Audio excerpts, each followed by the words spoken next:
സുബ്ഹാനല്ലാഹ്, ചില ഉമ്മമാരില്ലേ വയറ്റിൽ വെച്ച് സ്വന്തം കുട്ടികളെ കൊന്നുകളയുന്നവരില്ലേ, നശിപ്പിക്കുന്നവരില്ലേ? അത് കടുത്ത തെറ്റല്ലയോ? ജാഹിലിയ കാലത്ത് പെൺകുട്ടികൾ ജനിച്ചാൽ ആ കുട്ടികളെ ജീവനോടെ കുഴിച്ചു മൂടുന്ന ഏർപ്പാടുണ്ടായിരുന്നു. ഇന്ന് അങ്ങനെയില്ല. ഇന്നത്തെ പരിപാടി എന്താ? അന്ന് ജാഹിലിയ കാലത്ത് അവര് ഭൂമിയിലോട്ട് വരാൻ അനുവദിച്ചിരുന്നു.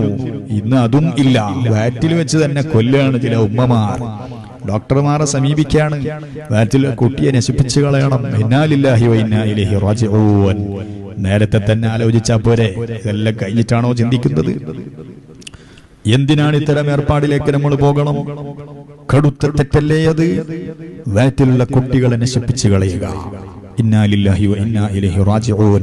അപ്പൊ നമ്മള് കൊലക്കുറ്റൊന്നും നമ്മൾ ചെയ്തിട്ടില്ല എന്ന് ചിന്തിക്കുന്നുണ്ടെങ്കിൽ ചില ഉമ്മമാർ ഇതിൽ പ്രതികളാണെന്ന് മനസ്സിലാക്കണം. ഇത്തരം വിഷയങ്ങളിൽ വളരെ ഗൗരവത്തോടെ ചിന്തിക്കേണ്ടതാണിത്. വയറ്റിൽ വെച്ച് കുട്ടിയെ കൊന്നുകളയുക, സ്വന്തം കുട്ടിയെ വയറ്റിൽ വെച്ച് കൊന്നുകളയുന്ന ഏർപ്പാട്, അത് കടുത്ത തെറ്റല്ലേ? ഇസ്ലാം വളരെ കൊലക്കുറ്റം ചെയ്യരുത് എന്ന് പറഞ്ഞതിൽ അതിന്റെ പരിധിയിൽ പെടുന്ന വിഷയമല്ലേ അത്?